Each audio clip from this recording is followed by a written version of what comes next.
Thank you very much, Greg, for that. Very interesting. I've learned a few things just from that presentation. I'm looking forward to reading your book. We've got a few questions in the chat. And one question was from John August. Greg, I might start with questions for you. Right. How much interest has there been in your research from other academics, journalists, commentators, and the public? You mentioned a couple of women there that have been in touch with you. Well, I've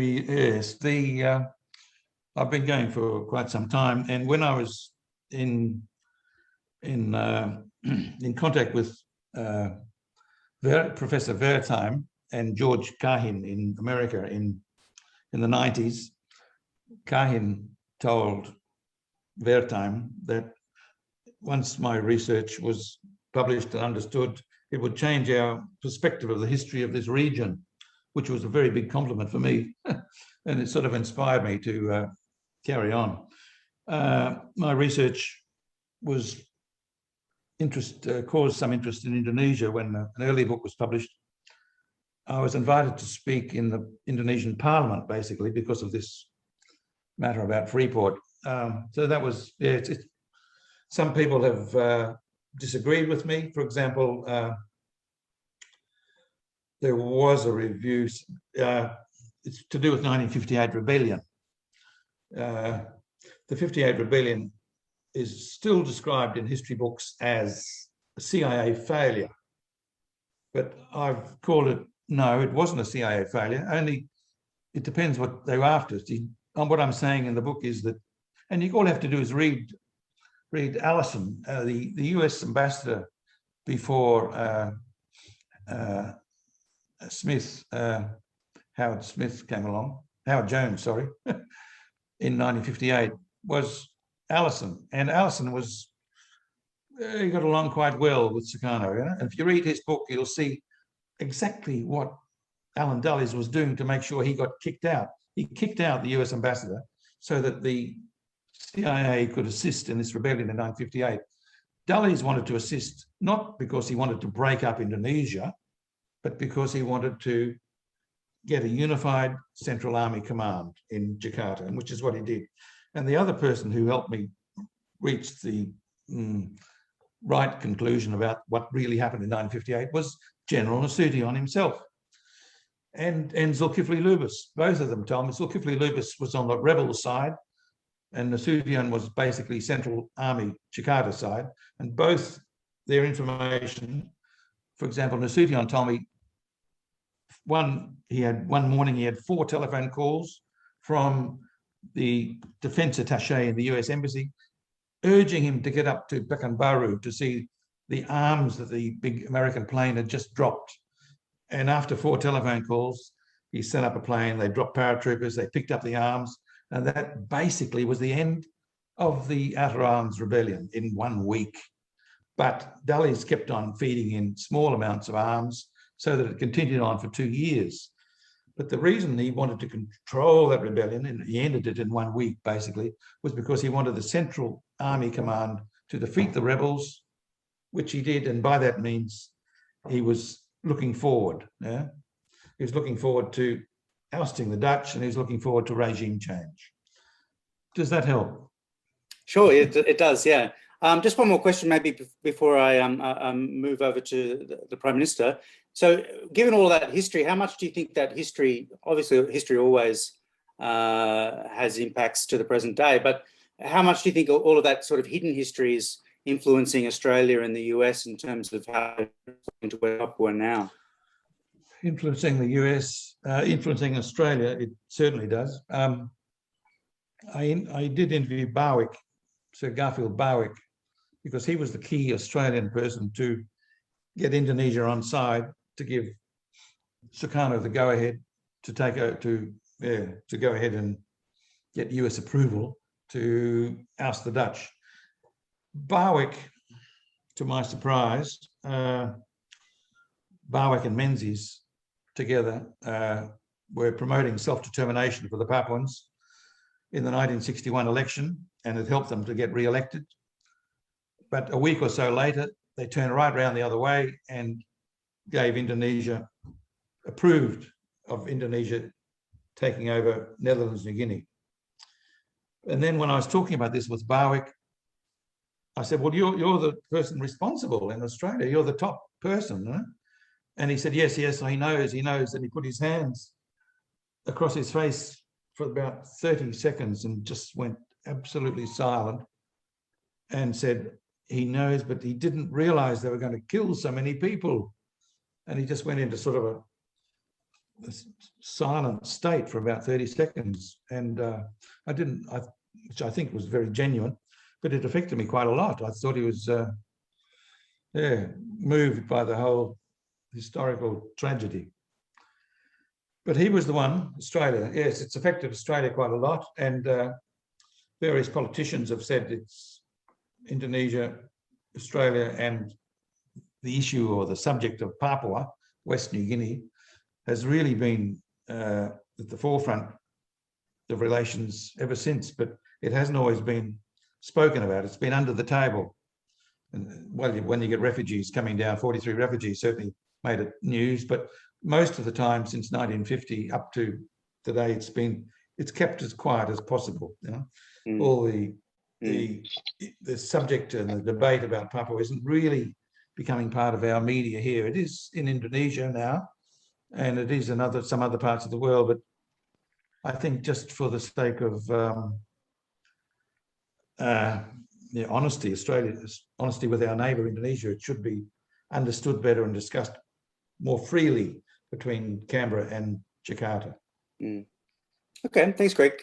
There's a few more questions in the chat that I've seen, but we might move over now to a few questions for the Prime Minister. And there'll be a chance to have a chat with Greg after if you've had a question there that hasn't been answered yet. So Peter, a question here from Johnny Blades to the Prime Minister. Kia ora, Mr. Waromi, can you please describe current public sentiment in Papua towards the treason charge against Victor Yemo and the ongoing violence between TPNBPB and the TNI, as well as the government management of the pandemic? So Victor Yemo and the current situation in West Papua. Oke, Bapak Waromi, ada pertanyaan dari Johnny Blades, seorang wartawan yang terkenal di Pasifik. Tolong menjelaskan sentimen umum di Papua terhadap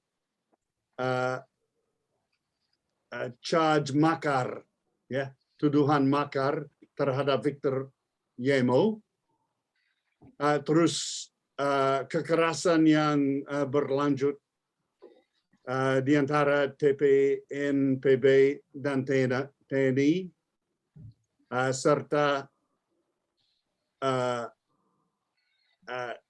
bagaimana pemerintah Indonesia menangani pandemik COVID ini.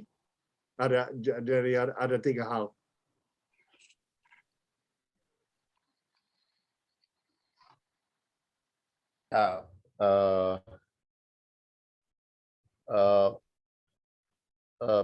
Penangkapan atau penahanan Victor Yemo itu, catatan kami dari professional government itu bahwa sebelum Victor Yemo dari 2018 sampai hari ini itu ada sekitar 243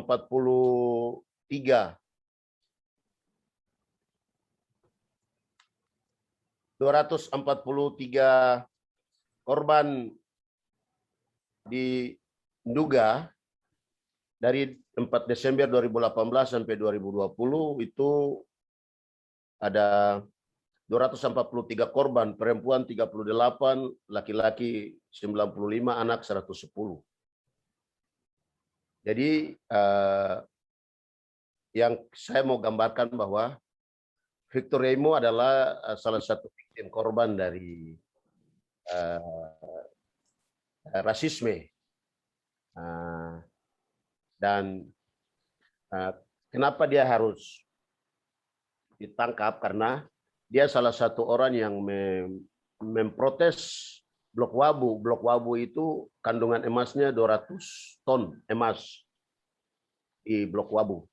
Itu di belakangnya, sehingga dia harus itu bisnisnya Luhut Binsar Panjaitan, sehingga Victor Yemo yang memprotes dia harus dituduhkan pasal makar karena bagian daripada perluasan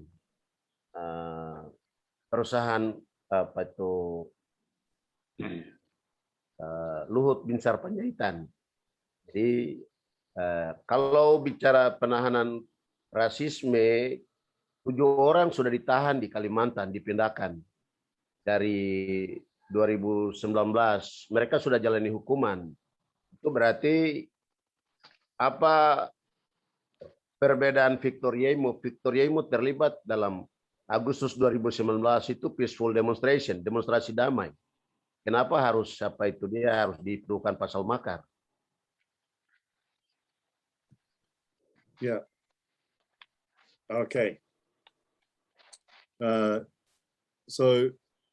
Bapak Waromi has explained that since December 2018 until 2020, there have been over 243 victims, including 79 women and 110 children. And so the ongoing arrest, often torture and killing, is not stopped. And I can vouch for that myself because I see the photos put online almost every week. It's not only an issue of racism towards the Papuans, but because there are business interests in the agrarian development, various large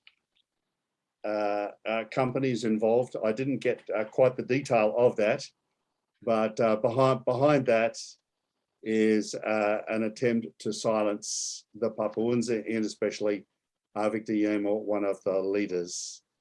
I think Bapa Waromi said that he's been moved to Kalimantan. I'm not sure why that is, but often that is the case, that they take the leaders out of Papua, away from their families and away from those who might be able to provide a legal defense.